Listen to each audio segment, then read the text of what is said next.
No one imagined that the woman who once stood just an arm's length from the throne would become the first figure in 90 years to be quietly erased from the royal map after a single 5-hour meeting behind a sealed door. That sentence alone has sent shockwaves through Britain, across the Commonwealth, and through every corner of the world still fascinated by the House of Windsor. It sounds unreal, almost like the prologue of a political thriller, yet it unfolded in absolute silence inside one of the most guarded rooms in the kingdom.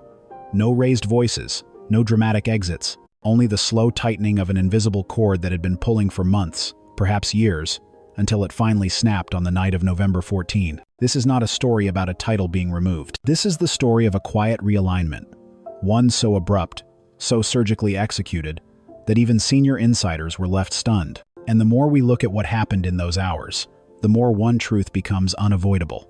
The fall did not happen because of a single incident, but because a pattern had drawn itself across the palace walls like a shadow too dark to ignore.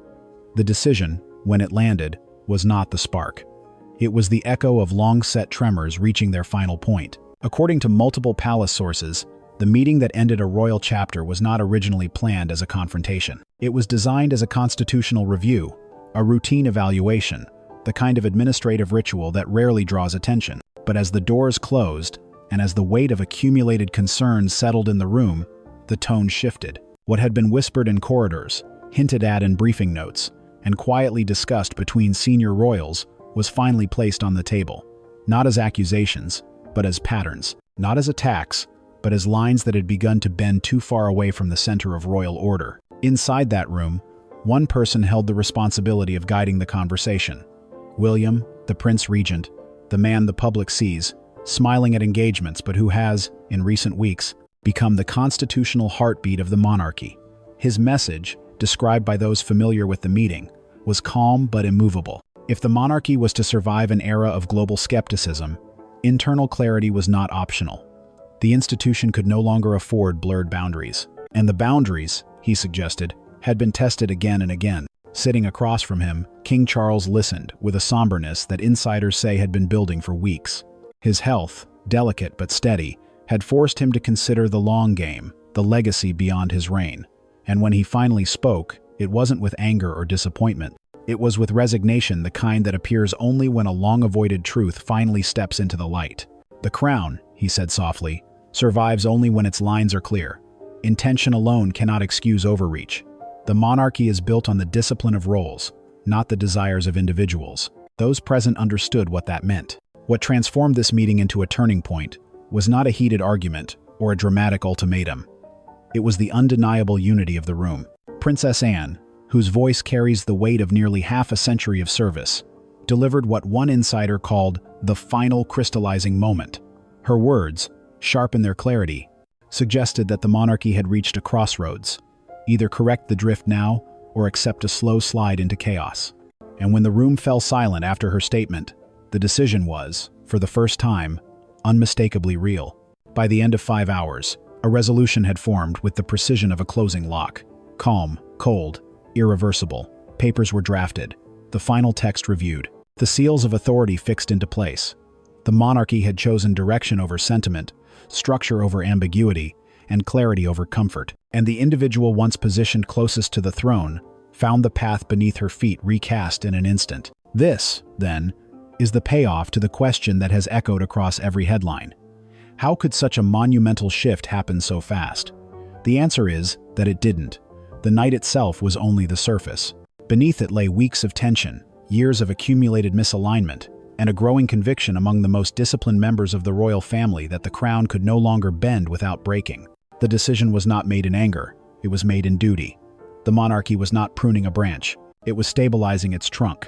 And as dawn rose over London the next morning, it became clear that the movement of power inside the House of Windsor had changed direction entirely. What had been whispered is now written. What had been tolerated is now redefined. And what was once unquestioned is now being rebuilt, piece by piece. That is where our story begins. The rain that evening did not fall, it hovered, suspended in the air like a breath being held by the entire city. Street lamps around street. James's palace glowed through the mist, their halos dim and uncertain, as if even the light itself sensed that something decisive was about to unfold behind the palace's closed, ancient doors. Few knew that a gathering had been called. fewer still understood the gravity of it. But for those who stepped into the Queen Anne room just after 6:30 p.m., the moment felt less like a meeting and more like crossing a threshold into a chapter that history would revisit again and again. The room, usually bathed in warm golden light, felt colder that night, not in temperature, but in tone. A fireplace sat extinguished, a deliberate choice, one aide whispered, so nothing in the room would crackle or distract from what needed to be said. Around the long mahogany table, the most powerful figures of the modern monarchy took their seats: King Charles, Prince William, Princess Anne, the Lord Chamberlain, constitutional advisors. Every face was steady, every movement deliberate. The only empty chair belonged to the woman whose fate would be decided that night. There was no announcement, no formality beyond the closing of the doors. The silence stretched, not as tension but as acknowledgement. For months, a quiet current had been flowing beneath the surface of royal life, subtle, persistent, and increasingly undeniable. And now that current had gathered its full force, ready to become a tide. The meeting began with William opening a dispatch box, not of foreign matters or diplomatic briefs, but of internal documents bound in deep red leather. Their title was simple, almost deceptively so: consolidation. From the moment he laid the dossier on the table, the tone of the evening crystallized. This was not a night for half measures. William spoke with a steadiness that insiders later described as the calm of someone who had already made peace with the consequence. He presented instances not of scandal, but of drift steps taken beyond customary boundaries, decisions made without consensus, moves that subtly but consistently shifted the balance of internal order. Each example was laid on the table, not as accusation, but as evidence of a widening gap between intention and responsibility. King Charles listened in silence. His hands were folded, his gaze fixed on the papers before him. Though those present felt he wasn't reading them, he was remembering. Moments where trust had bent, moments where ambiguity had created friction, moments where he had hoped the tide would turn without intervention. And as the minutes turned into an hour, that hope dissolved into something quieter, heavier, and more resolute. The time for waiting had passed. The crown, as he knew too well, did not survive on sentiment. It was Princess Anne who broke the hush with words that would later be described as the pivot point of the whole night. She didn't raise her voice. She didn't need to. Her posture alone carried the weight of a woman who had served the monarchy longer than some members of the room had been alive. Her statement was simple, almost blunt in its clarity.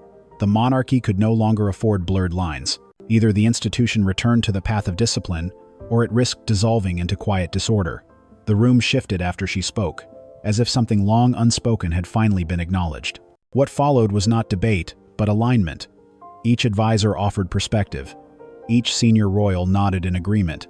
There were no objections, no attempts to stall. The conclusion, once Anne had drawn its outline, settled over the table like a shadow finally falling into the shape it was meant to occupy.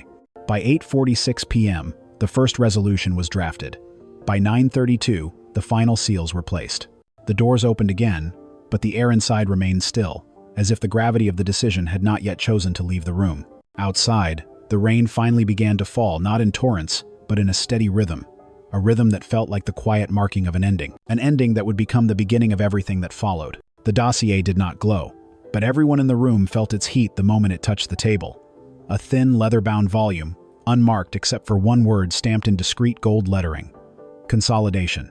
To the outside world, it might have looked like just another administrative binder, a routine palace document, another entry in the vast machinery of royal paperwork. But inside this room, beneath the muted chandeliers and the unlit fireplace, the dossier was something else entirely. It was the culmination of months of observation, quiet reports, and subtle unease that had finally risen to the surface. William opened it without ceremony. He did not flip dramatically or point to specific pages. He simply let the weight of it speak first. Those closest to the table later whispered that he had the air of someone presenting not evidence of wrongdoing, but evidence of imbalance. A careful line in the royal world that can be more dangerous than outright violation. The monarchy has survived wars, divorces, and dramatic public storms. But what it cannot survive is a shift in internal gravity, the kind that slowly tilts the throne even when no one is watching. The first section revealed moments that, individually, were harmless. A staff appointment made without the traditional channel of approval. A cultural delegation received privately without notifying the Sovereign Grant Office. A discreet partnership proposed with an external foundation whose aims were noble but whose timing raised quiet eyebrows. None of these were breaches, not in the legal sense. But in the monarchy, where symbolism and structure are the twin pillars holding everything upright, Even gestures can become gravitational pulls when they accumulate. Then came the pages concerning influence, subtle, soft, but unmistakably present. Instances where conversations had moved in directions not aligned with formal protocols. Cases where outside advisors appeared to have shaped internal decisions more than the palace's own trusted counsel. Situations where initiative blurred into overstep, not through malice, but through momentum. One senior advisor described it later as a pattern drawn not in ink, but in shadows, quiet, fluid, and increasingly hard to ignore. Another insider noted that the problem was never intent. It was direction. The palace had felt a shift, barely perceptible at first, like a compass needle drawn slightly off true north. And when the shift comes from someone close to the symbolic center of power, the distortion spreads quickly. Princess Anne leaned forward as William continued outlining the dossier. Her expression remained unchanged, but those who knew her saw something tighten behind her eyes. A recognition that the monarchy she had safeguarded for decades was edging toward a threshold it had crossed only twice in the last century. Anne had a profound intolerance for ambiguity. To her, every deviation, no matter how small, was a thread that could unravel the tapestry if left unaddressed. King Charles stayed silent as the dossier unfolded. It was not the silence of denial, but of burden. He knew many of the moments recorded. Some he had already questioned privately. Yet seeing them gathered together, woven into a pattern rather than isolated instances, shifted the emotional ground beneath him. A monarch learns to differentiate between noise and signal, and on that night, the signal was becoming deafening. The most delicate pages came near the end, documenting the growing influence of individuals outside the royal household, voices that, while loyal to Camilla, operated without the guardrails that have shaped royal conduct for generations. Their presence, their counsel, and their involvement in ceremonial or administrative ideas created tremors that senior staff increasingly felt but could not name. Anne broke the silence first. Her statement was not accusatory, nor emotional. It was simply a line drawn in verbal stone. The crown could not afford parallel pathways of influence. Not now. Not with global scrutiny sharpening and public trust becoming the monarchy's most fragile currency. What made this chapter of the dossier so pivotal was its tone. It did not seek to condemn. It sought to clarify, to realign, to place everything back into a structure that protected not individuals, but the monarchy itself. William's final words as he closed the dossier captured that intention with cold clarity. The institution must be steadier than any single personality within it. That was the moment the room shifted from discussion to direction. The shadow on the wall had been named, and once named, it could no longer remain. If the monarchy were a great clock, ancient, intricate, and always ticking, then Prince William, in these recent weeks, had become the unseen hand resetting its rhythm. He did not stride into the public eye with declarations or sweeping gestures. He did not seek the spotlight nor revel in the authority that had subtly shifted into his hands. And yet, for anyone observing closely, the change was unmistakable. William had become the axis around which the institution now turned. Those who knew him well said the transformation was not sudden. It had been building quietly, the way dawn approaches a city before anyone notices the sky changing. The weight of Prince Regent was not a title he inherited, it was a responsibility he absorbed, piece by piece, moment by moment, as the monarchy faced rising questions about relevance, stability, and direction. And when the time came for someone to steady the foundation, William did not step forward. He was already there. In the days leading up to the November 14 meeting, palace insiders noticed something different in his demeanor. Not harsher, never harsh, but firmer, as though the fog that had surrounded the palace for months had finally parted for him alone. One advisor described him as a man who had stopped asking whether change was necessary and begun deciding how to make it happen. Another noted that his briefings had become sharper, more strategic, the work of someone who understood that history was about to place a pen in his hand whether he wanted it or not. He had seen firsthand how ambiguity, when left to roam unchecked, could reshape the narrative of the institution.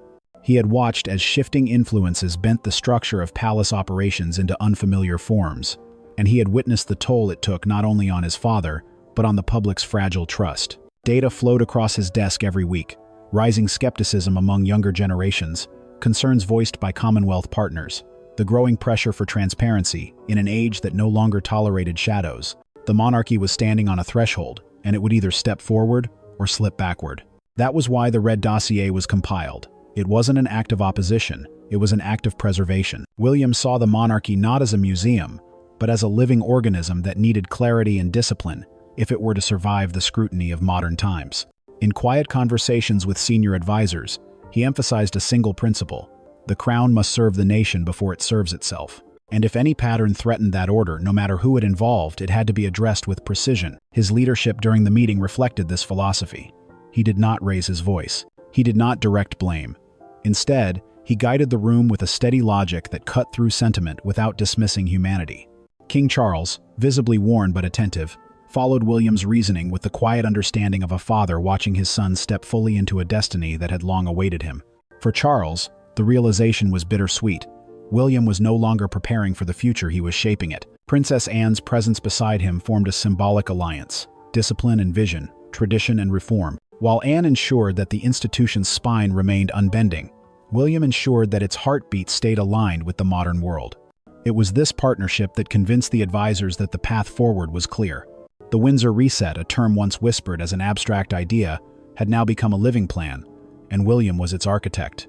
His decisions were not fueled by rivalry, nor by resentment, nor by a desire for dominance. They were fueled by the belief that the monarchy could no longer afford to be reactive. It had to be intentional, transparent, and structurally sound. When the meeting concluded and the resolutions were set in motion, William did not celebrate. He simply closed the dispatch box, nodded to the room, and stepped out into the hallway, where the faint scent of rain lingered. It was the walk of a man who knew he had not just made a difficult decision, he had accepted the burden of carrying it into the future.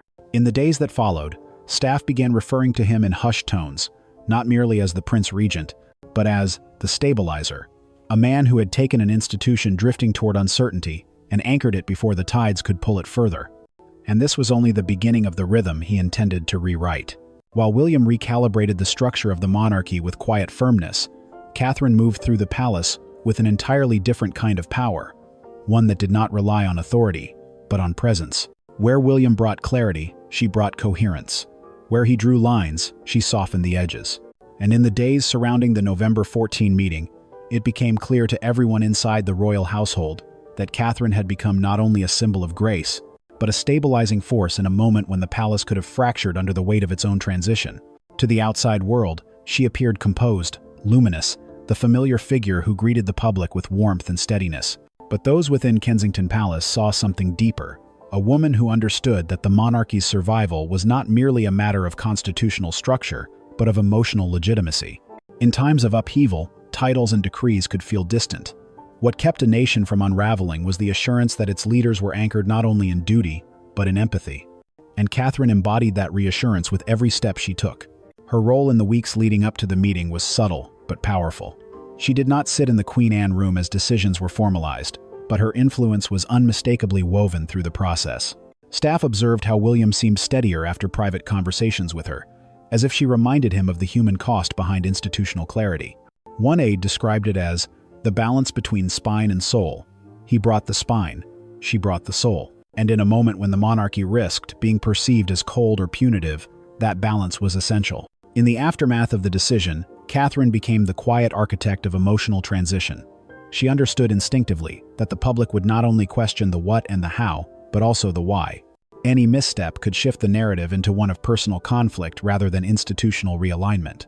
The monarchy had to appear united, principled, and composed, not triumphant, not shaken. And it fell to Catherine to help craft that tone. Behind closed doors, she met with senior communications staff, discussing not the wording of statements, but the spirit behind them. Her guidance was simple: dignity, compassion, and steadiness. She insisted that no message should imply blame, no briefing should cast shadows, and no official gesture should suggest triumph. The country must see responsibility, not rivalry; renewal, not rupture. Her influence extended beyond communication. Several ceremonial functions previously overseen by the former Queen Consort's team now flowed through Catherine's private office. She absorbed the responsibilities without spectacle, requesting meetings with staff who had been left uncertain about their future roles. To each of them, she offered clarity, but also kindness. A senior palace secretary recalled that Catherine had a way of making even the most shaken employees feel unlost, as though the ground had steadied beneath their feet again. And then there was her relationship with Princess Anne, a partnership that had quietly strengthened over the past year, but crystallized in this moment. Anne's long-held respect for discipline and protocol found a complement in Catherine's instinct for emotional intelligence. Together, they formed a dual force that palace insiders began calling the twin anchors. Anne ensured the institution remained upright, Catherine ensured it remained humane. In public appearances following the upheaval, Catherine's presence offered a kind of reassurance that no official statement could deliver. During an engagement at a children's hospice just days after the announcement, she was seen kneeling beside a young girl, listening intently, smiling gently, an image that spread across the nation almost instantly. It wasn't staged, nor was it strategic. It was simply Catherine being Catherine. And yet, in a moment when the monarchy risked being perceived as distant or severe, that single moment softened national tension more effectively than any press release. Her steadiness also helped reframe the future. As plans for the 2026 coronation accelerated, Catherine became deeply involved in shaping its tone, a coronation not built on grandeur, but on purpose. Her idea to integrate elements of Diana's legacy into the new crown spoke volumes about her approach, acknowledging the past, honoring the present, and guiding the future with sensitivity rather than spectacle. For the monarchy, Catherine had become something invaluable, the emotional compass that pointed north when the storm grew too heavy. She did not wield authority like a sword. She steadied it like a hand placed gently on the pulse of a nation, and in doing so, she quietly redefined what it meant to uphold the crown. If William was the architect and Catherine the steadying heart, then Princess Anne was the steel unbending, unembellished, unmistakably sharp. She did not seek influence. She did not perform authority. But when the monarchy drifted, it was Anne who sensed the shift first, long before the November 14 meeting forced the truth into the open. Her instincts had always been finely tuned to the pulse of royal duty, and in those crucial weeks, duty was the one thing she believed the institution was beginning to lose sight of. Anne's reputation inside the palace had been the same for decades. The one royal who never blurred lines, never softened rules, never traded clarity for convenience. She was the monarchy's internal compass, long before anyone thought William would need one. And when the dossier began to reveal itself piece by piece, it was Anne who recognized that the monarchy was not facing a scandal. It was facing something far more dangerous: quiet erosion. She entered the November 14 meeting without theatrics. Those in the room recalled that she sat with the posture of someone who had already made her peace with the decision, even before the conversation began. Her expression never hardened, but it never softened either. She listened to William, reviewed the dossier, absorbed the weight of Charles's silence. And then, when the room needed direction, she provided it with a single, unadorned observation. Her voice did not rise. It did not waver. It simply cut through the fog like a blade. The monarchy, she said, could not afford dual engines steering its course. It could not survive parallel lines of influence, or decisions made without structure. It could not defend its future if it allowed its internal order to drift in the name of personal momentum. What mattered was not the individual behind the missteps, it was the precedent those missteps could set. Her words landed with the force of undeniable truth. Not loud, not emotional, but final. A senior advisor later described the moment as the point where the room exhaled because Anne had spoken what everyone else had been circling around. Another called her the monarchy's emergency brake, the one person who could halt a dangerous slide simply by naming it. Her stance was shaped not by rivalry, but by reverence. Anne had dedicated nearly every year of her adult life to service without ornamentation. She knew the cost of discipline, but she also knew the price of letting discipline slip. She had watched institutions in other nations crumble from within, not because of grand scandals, but because of slow, unchecked drift. She refused to let the House of Windsor become a similar cautionary tale. In the hours after the meeting, when the resolutions had been set in motion, and the palace halls carried the charged stillness of irreversible change, Anne remained composed. She did not gloat. She did not retreat. She simply continued her schedule, attending an early morning military briefing, as though the night before had been nothing more than routine governance. But those closest to her knew that she had carried the monarchy through one of its most precarious pivots. With William shaping the future and Catherine shaping the tone, Anne had protected the spine of the institution itself. She was not the face of the decision, she was its anchor, and without her, the crown's entire structure might have tilted beyond repair. The morning after the decision, London carried on as usual: car horns, early trains, the rhythm of a city that rarely pauses.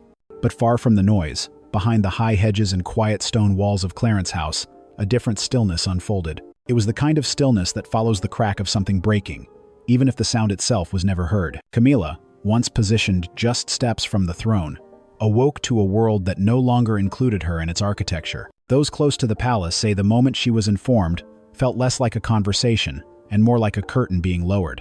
No raised voices, no accusations, just a final, measured statement, delivered with the solemnity of someone who knew there was no way to soften it. She listened, they said, with a controlled stillness, one that suggested disbelief and defiance were wrestling beneath the surface. When the message ended, she simply stood, nodded once, and dismissed her staff for the evening. But the air around her felt charged, as though the quiet was holding back a storm. What happened next would never appear on official calendars. Her closest aides, having served her for years, were instructed to begin packing immediately. Personal portraits, familiar books, handwritten notes all gently placed into crates before dawn. There was no procession, no official send-off, only a side gate opening at 8:15 a.m. The engine of an unmarked sedan humming softly as she departed the life she had inhabited for nearly 2 decades. Her destination was Ray Mill House, a private refuge in Wiltshire that once offered her peace in the early years of Charles's reign. But this return was different. Before, it had been retreat. Now, it was exile. A pair of palace-trained security staff escorted her, though no formal detail remained. The tall iron gates closed behind her with a finality that even the surrounding countryside could not soften. Inside the estate, a new kind of silence settled. Not the comforting quiet of privacy, but the thick, uncertain silence of someone standing at the edge of a life, abruptly redrawn. Yet those who know her warn that silence should never be mistaken for surrender. One former aide claimed, "She is furious, not at the institution, but at the way the narrative has been shaped around her." Another whispered that she believed she had been pushed out not because of actions, but because of shifting tides she could no longer influence. Rumors soon began to pulse in media circles. A private memoir, a collection of personal notes she had kept for years.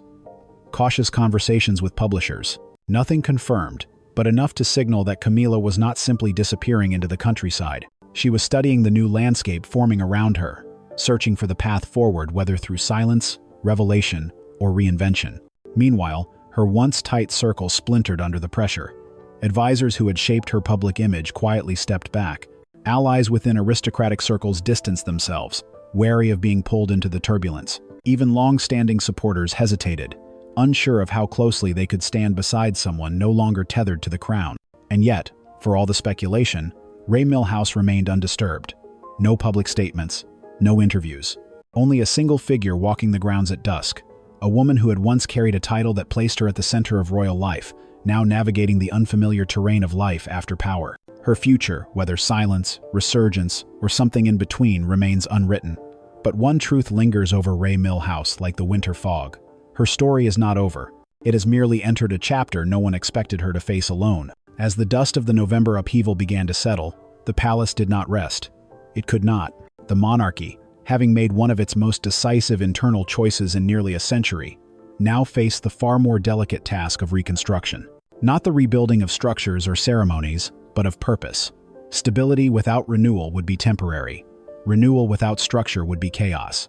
And so, in the quiet rooms of Windsor Castle, far from the flashes of cameras and the hum of public speculation, a new framework began to take shape. The Windsor Charter, a text whispered about for months, finally emerged from drafts and revisions into its first complete form. It was not announced with fanfare.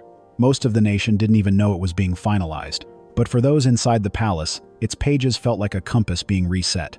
Crafted by Princess Anne and a small circle of legal advisors, with William offering strategic direction, the document did what royal tradition had rarely dared to do: define boundaries. It was a charter of clarity, a blueprint of conduct, a reminder that the crown's strength did not come from grandeur, but from discipline. Annual transparency reports, strict guardrails for patronage, limits on consort authority, clear succession protocols. Nothing in the charter attacked the past, but everything in it protected the future. One constitutional advisor described it as the invisible scaffolding holding up the next era of the monarchy. And as the ink dried on those pages, the focus quietly shifted to the next generation, not as figureheads, but as apprentices of responsibility. Prince George, just 12 years old, became the earliest heir in modern history to begin structured constitutional preparation. Not the gilded grooming of past centuries, but a thoughtful, measured education designed to anchor him in the realities of public service. His lessons were quiet: sessions on ethics with historians, discussions about civic duty with youth councils, private briefings about the role of monarchy in a world far more skeptical than the one his great-grandmother inherited. The aim was simple: to raise not a symbol, but a servant, leader. One palace insider put it plainly: they're teaching George not what it means to reign, but what it means to be responsible. Catherine played a significant role in shaping this approach. Her belief that leadership must be humane, rooted in understanding rather than superiority, shaped the tone of George's early training. William ensured the constitutional foundation. Catherine ensured the emotional one. Together, they were forging a path designed not for spectacle, but for survival. The reconstruction extended beyond the air. Palace staff noticed a shift in the atmosphere, meetings more focused, decisions more streamlined, the new Circle of Six, functioning with unprecedented unity. Anne oversaw governance. Catherine oversaw emotional tone. William oversaw direction. The monarchy, once strained by competing influences, now found itself aligned under a shared vision. But quietly, beneath all the forward motion, the shadow of recent events lingered. The removal of a consort was not a small moment. It was a tectonic shift. And although no one spoke of it openly, everyone understood that the Windsor Charter was, in part, a shield to prevent history from folding back on itself. Still, as the palace rose each morning to a new rhythm, there was something unexpected in the air. Not triumph, not relief, but quiet confidence. A sense that, for the first time in years, the institution was no longer reacting to cracks. It was building something stronger atop them. And at the center of that effort stood a future king, a future queen, and a young heir, learning far earlier than anyone expected what it meant to inherit not just a crown, but a burden woven from centuries of expectation. The palace had weathered the storm, but its horizon was not marked by silence. It was marked by a date, April 18th, 2026, etched quietly into calendars, months before the public ever learned its meaning. A coronation, yes, but not the kind the world had come to expect from centuries of pageantry. This one was being shaped in hushed conference rooms, in late-night meetings, in the steady hands of those who had taken responsibility for steering the monarchy into its next era. And although William's name would be the one history recorded, it was Catherine's guiding influence and Anne's unwavering structure that gave the ceremony its soul. The blueprint was unlike anything the monarchy had attempted. Gone were the layers of ritual inherited without question. Gone were the gilded symbols that, in a different age, had dazzled rather than distanced. This coronation aimed to reverse the sequence: connection first, symbolism second. It would not be a spectacle imposed from above, but a conversation offered to the nation. William, one planner noted, didn't want to be crowned above the people, he wanted to be crowned among them. One of the most striking decisions was the creation of a new crown, modern, ethical, and deeply symbolic. Crafted from recycled Welsh gold, set with stones sourced responsibly from Commonwealth nations, and anchored by a single diamond once belonging to Diana. It represented continuity without imitation. Catherine had quietly suggested its design months earlier, believing that the ceremony needed a symbol that honored the past without replicating its shadows. The jewel from Diana was not a tribute, it was a bridge. Yet perhaps the most powerful message came from what the coronation would not include. There would be no crowning of a consort, no separate ceremony, no regalia placed upon Catherine's head. She would walk beside William as a partner, not a counterpart, in a gesture that subtly but unmistakably acknowledged the absence left behind.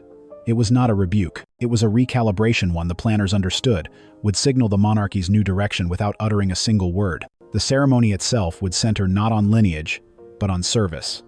A children's procession leading the king, scientists and teachers offering blessings, representatives from every corner of the Commonwealth taking roles that once belonged solely to aristocrats.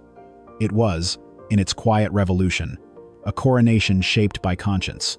As news of the redesign began to surface, something rare happened, a surge of national anticipation, not based on nostalgia, but on curiosity. People wanted to see what a modern monarchy could look like when it dared to put humility ahead of grandeur. And at the heart of that moment, walking beside a future king, guiding a young heir, and standing in the space where a consort once stood, would be Catherine, not crowned, not anointed, but undeniably central to the monarchy's rebirth. April 2026 would not simply mark the beginning of William's reign. It would mark the moment the crown began to reflect the world it sought to serve. When the last echoes of November's upheaval softened into the quiet hum of daily palace life, it became clear that Britain had just witnessed one of the most delicate recalibrations in modern royal memory. Not a rupture, not a spectacle, but a restructuring shaped by steady hands and an unspoken understanding that, to survive, the monarchy had to reclaim the clarity it had been slowly losing. The departure of a central figure, the drafting of a new charter, the emergence of a unified trio steering the institution. These were not isolated moments. They were the opening measures of a new rhythm. Looking back, the chain of events traced a pattern more than a conflict. A drift had grown over time, subtle yet undeniable, and the November 14 meeting was simply where that drift met its boundary. What emerged from that room was not a victory for one faction or a defeat for another, but a decision made for the sake of an institution that has weathered centuries of storms. William's guiding principle was straightforward. The monarchy must endure, not because of tradition alone, but because of its ability to adapt with purpose. In the days that followed, observers quickly saw the roles each figure played. William provided the structure, the framework, the unflinching clarity that the moment demanded.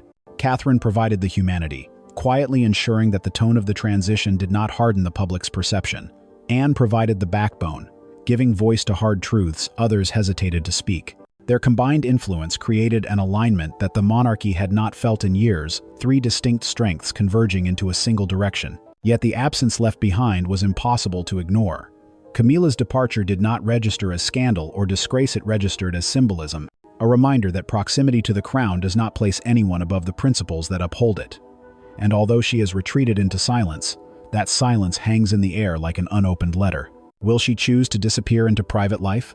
Will she reframe her story? Or will the world one day hear a version of events from her own hand? The unanswered questions linger softly, but persistently. The monarchy has responded not with retreat, but with renewal.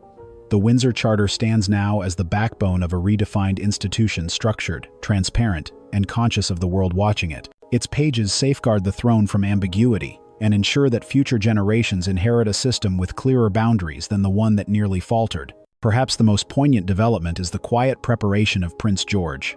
His early lessons in responsibility signal that the crown he may one day wear is not merely ornamental, it is ethical. He is being raised to understand service before symbolism, accountability before ceremony. In that, the monarchy is planting the seeds of longevity. And so we arrive at the threshold of what comes next. The coronation of 2026 promises not just a new king, but a new meaning for kingship itself. A monarchy that listens more than it proclaims. A crown built less on grandeur and more on grounded purpose. Whether this transformation will hold, whether it will inspire the public or challenge old expectations, remains to be seen. But this moment, this turning of the page will be remembered. The night when silence reshaped power. The morning when clarity replaced confusion. The chapter where the monarchy learned to rebuild without breaking. Now, it's your turn. What do you think the next step should be for this evolving royal institution? Share your thoughts below, and stay with us, because the story of this transition is far from over, and the next chapter is already beginning to take shape.